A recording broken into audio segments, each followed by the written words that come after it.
இறையரசின் மேன்மக்கள் யாவருக்கும் இயேசுவின் நற்செய்தி. The gospel for everyone. Jesus loved you. ஆண்டவர் உங்களில் அன்பாயிருக்கிறார். 1 யோவானிலே வேதம் சொல்கிறது, தேவன் அன்பாகவே இருக்கிறார். அதனாலே ஆண்டவர் அன்பாகவே இருக்கிறார். ஆண்டவர் அன்பா இருந்தால் ஆண்டவரை நேசிக்கிற பிள்ளைகள் எல்லோரும் அன்பு செலுத்துகிறவர்களாக இருக்க வேண்டும். ஆனால் இன்றைக்கு நானோ நீங்களோ இன்றைக்கு உலகமோ முழுமையாய் ஒரு அன்பை செலுத்துகிற பிள்ளைகளாக நாங்கள் இருக்கிறோமா? அன்பு செலுத்துகிறோமா? இல்லை என்று சொன்னால், அல்லது அன்பை செலுத்த முடியாமல் இருக்கிறதுக்கு காரணம் என்னென்று சொல்லி ஆண்டவர் சொல்லும்போது, மத்தேயு சுவிசேஷம் 24:12 அப்படியா சொல்லுகிறார், அக்கிரமம் மிகுதியாவதனாலே அநேகருடைய அன்பு தணிந்து போம். அதுதான் விஷயம். அப்ப அக்கிரமம் மிகுதியாவதனாலதான் அன்பு தணியுது இல்லையா? நம்ம ஆண்டவற்ற புள்ள இன்னொன்னுலாம் சொல்றார்கள், ஆனா அவர்கள் யாரையும் மன்னிக்கிறது இல்லை. நாங்க மட்டும்தான் நீதிமாங்க, நாங்க தான் பரிசுத்தவாங்க, இப்படியெல்லாம் சொல்லிக்கொண்டு அலைகிற மக்கள் இருக்கிறார்கள்.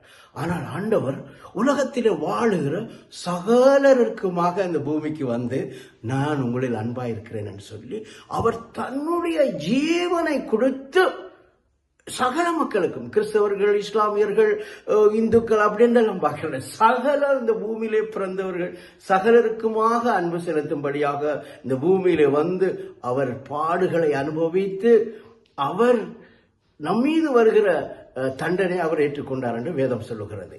ஏசாயா தீர்க்கதரிசிகள் அப்படியாக சொல்லிக்கும் பொழுது, நம்முடைய அக்கிரமங்களுக்காக அவர் அடிக்கப்பட்டார், அவர் நொறுக்கப்பட்டார் என்று சொல்லி பார்க்கிறோம் இல்லையா? அதனாலே இங்கே சொல்லுகிறார், அக்கிரமம் மிகுதியாவன்றே அன்பு தணிந்து போகிறது.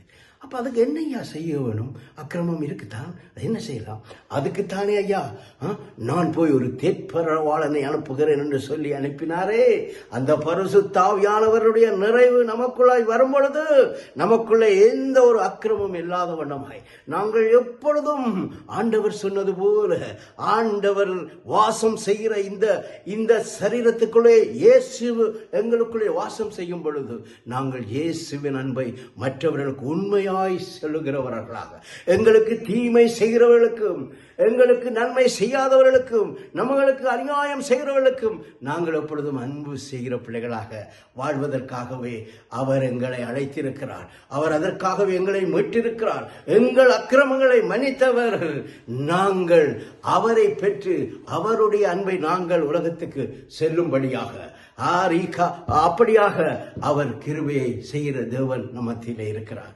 அவர் என்னமாக ஒரு வார்த்தை சொல்கிறார், நீங்கள் பூமிக்கு உப்பாயிருக்கிறீர்கள் என்று சொல்லி. ஏன் பூமிக்கு நாங்கள் உப்பா இருக்க வேண்டும் தெரியுமா? அவர் இந்த பூமியை படைக்கும் பொழுது கடலை பூமியின் நிலப்பரப்புகளை அதிகமாய் படைத்திருக்கிறார். அந்த படைப்பிலே அந்த கடலிலே ஏன் உப்பை வைத்தார் தெரியுமா? கடலிலே உப்பிலே அந்த கடல் நீரில் உப்பில்லாத விட்டால் அங்கே கடலிலே வாழுகிற மச்சங்கள் நாளுக்கு நாள் எத்தனை ஆயிரம் அழிந்து கொண்டிருக்கும். கடலிலே எவ்வளவு நாற்றம் எடுக்கும் தெரியுமா? ஒரு மீன் செத்தால் என்ன நாற்றம் எடுக்கும் யோசித்து பாருங்க. அதுக்கு கொஞ்சம் உப்பை போட்டு நீங்க போட்டு வச்சுங்க, எத்தனை வருஷத்துக்கு பின்னும் நல்ல சூப்பரா டேஸ்டியான கறி வச்சு சாப்பிடுவீங்க இல்லையா?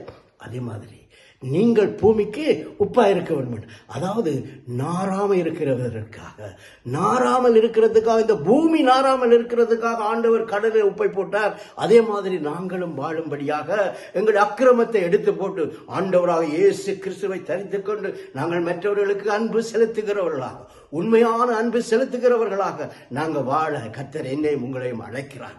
அவர் அழைக்கிறார். இயேசு உங்களுக்குள்ளாக வந்து அந்த பூமியும் அது நிறைவும் கர்த்தருடைய என்று வேதம் சொல்லுகிறது. இன்றைக்கு ஏதோ சின்ன சின்ன காரியங்களுக்காக ஆண்டவரை நீங்கள் நோக்கி கேட்டுக்கொண்டு இருக்கிறீர்கள், போராடி கொண்டிருக்கிறீர்கள். இயேசு உங்களுக்குள்ளாய் வந்து விட்டால் இந்த பூமியும் அதன் நிறைவும் உங்களுக்குரியது. ஆண்டவராக இயேசு கிறிஸ்துவை சொந்த இரட்சகராக ஏற்றுக்கொள்ளுங்கள். அவருடைய உங்களுக்குள்ளாய் வந்துவிடும். அவர் வந்துவிடும். அநேக சாட்சிகளை என்னாலே சொல்ல முடியும். ஆனால் இப்பொழுது நேரமில்லை. கர்த்தர் உங்களை நேசிக்கிறார். Jesus love you. அவரை ஏற்றுக்கொள்ளுங்கள். அவர் பெரியவர். அக்கிரமத்திலிருந்து நம்மை விடுவிக்க அவரால் மாத்திரம் போதும். அவர் மாத்திரம் எங்களை நீதிமான்களாக, பரிசுத்தவான்களாக, நாங்கள் அன்பு செலுத்துகிற பிள்ளைகளாக, அன்பானவர்களாக, அனைத்தையும் பெற்றுக்கொள்கிற பிள்ளைகளாக வாழ வைக்க கர்த்தர் போதுமானவராயிருக்கிறார். God bless you.